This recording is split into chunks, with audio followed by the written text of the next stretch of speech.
Yo, what's up? It's your man Maloney, just hitting you guys with some more daily news. So, first thing on the agenda for today, say what's up, Mel.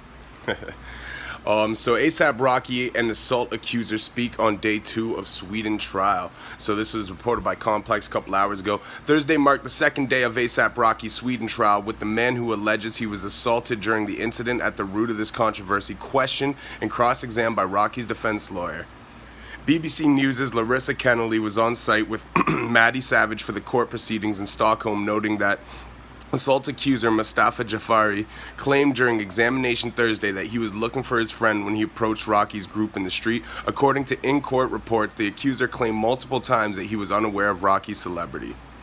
As for the alleged assault itself, the man claimed Thursday that some had bottles, though Rocky's defense lawyer went through video frames in court in which circles were drawn around Rocky and 3 other men's hands to show they were not holding bottles. Rocky's lawyer questioned the veracity of the accuser's claims of having approached the group in the street in an effort to locate a friend, asking if such a thing constituted sober behavior. Rocky was then questioned during day 2 of the trial, opening his remarks with an account of how he ended up outside the Max Burger chain location. Per Rocky, he was in the region for a show and wanted to explore Stockholm via electric scooters. He and the other members of his team then downloaded an app to use said scooters, at which point he says 2 men approached his security guard. From there, Rocky said the vibe changed. After initially walking away, both men are said to have returned moments later and again started talking with the guard, who told them to move away and was actively blocking them from Rocky. The assault accuser, Rocky said, then hit his guard with a pair of headphones. It got a little scary for us, Rocky told the court. Rocky also reiterated comments he made when sharing Instagram footage from the day in question, noting that he told the men he didn't want any problems. Rocky added that he believed both men were on drugs at the time. When we walked away, we were followed, Rocky said, defending his bodyguard as having followed the usual protocol for keeping him safe. The topic of bottles was again broached, with Rocky admitting to having picked up one from the street as part of he and his team's snap decision to prevent the accuser from having access to them. However, per Maddy Savage, he quickly decided holding it at all was a bad idea. After accounts of attempts to have passerby help contact police and a failed attempt at ordering an Uber, Rocky explained his direct encounter with the accuser, again noting his belief that the man was on drugs due to his behavior. Once back at the hotel that night, Rocky said he decided not to press charges as he didn't want additional attention to the incident. Rocky didn't listen in on an ensuing conversation between the guard and the accuser, who allegedly had his hands in guard's face. Rocky then, though he told the court he didn't get a clear look at how the guard lifted the accuser, said footage he had seen did suggest accuser had been lifted by his collar during the incident. The bottle issue was later brought up again, with Rocky affirming he didn't break or hide them, reiterating his previous assessment of having one temporarily in his possession in an alleged effort to prevent it from being used by the men.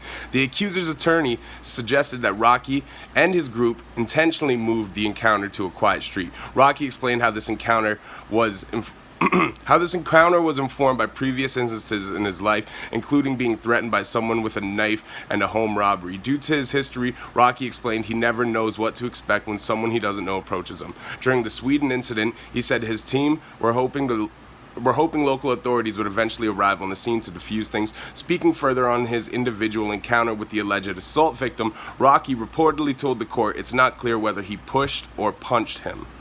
Following a break, the trial continued with a focus placed on alleged text messages from Rocky's assistant to others. One alleged text, said to be sent by the assistant, reportedly stated something to the effect of "Harlem came out and smashed a bottle on a person," with Harlem being argued as a reference to Rocky.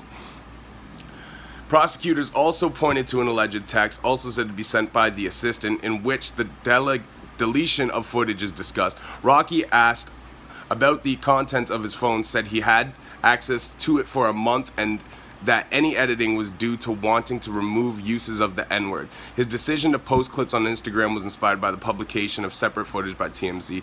As for the nature of alleged text between the assistant and the guard and the manager, Rocky said Thursday he wishes not to speculate on their meaning. The conversation between Rocky's team and the passerby who were asked to help communicate with the assault accuser and his friend was also detailed with an in-court transcript. He didn't know who Rocky was. When they offered to provide context, Rocky is said to have told them not to do so, pointing back to his original assessment that the men were unaware of his celebrity. Pressed on what was reportedly characterized as a discrepancy in his original police interview, in which he said no glass bottle were handled, Rocky is said to have noted that such comments referred solely to the fight itself. Later, Rocky praised Sweden for its beautiful architecture and noted he's been in the area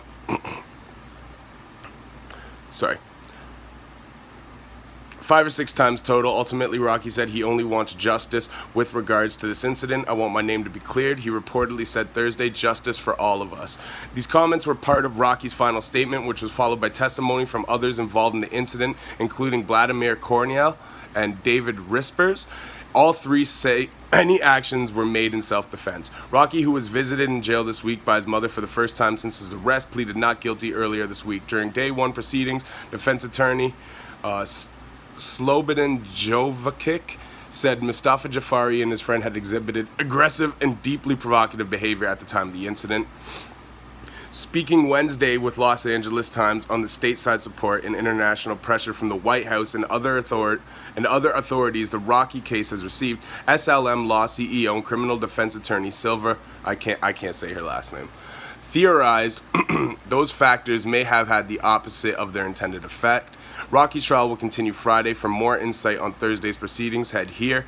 And anyways, that's the end of the article. But you guys let me know what you think if you're following this stuff. I just hope Rocky gets free, man. This shit's kind of crazy. And you know what? Like we all know, man, these people were egging him on. I don't think this is a suit, but at the same time, I see how Sweden doesn't want to be looked at as soft either on crime. So, but you know, hopefully he's free. You guys let me know in the comments what you think. Make sure you hit the bell, subscribe. I always hit you guys with daily news. Always lots of great content. Got lots of interviews. Raz Kaz, Cool G Rap interviews just went up. We got clips with Rock from Helter Skelter coming out, Master Ace, MC Shan, Rampage from Flip Mode. Lots of great content, so make sure you subscribe. And we got the 2 podcasts and Reefer reviews. Hit the bell, Breaking Records Radio, subscribe. It's your man Maloney. We out. Peace.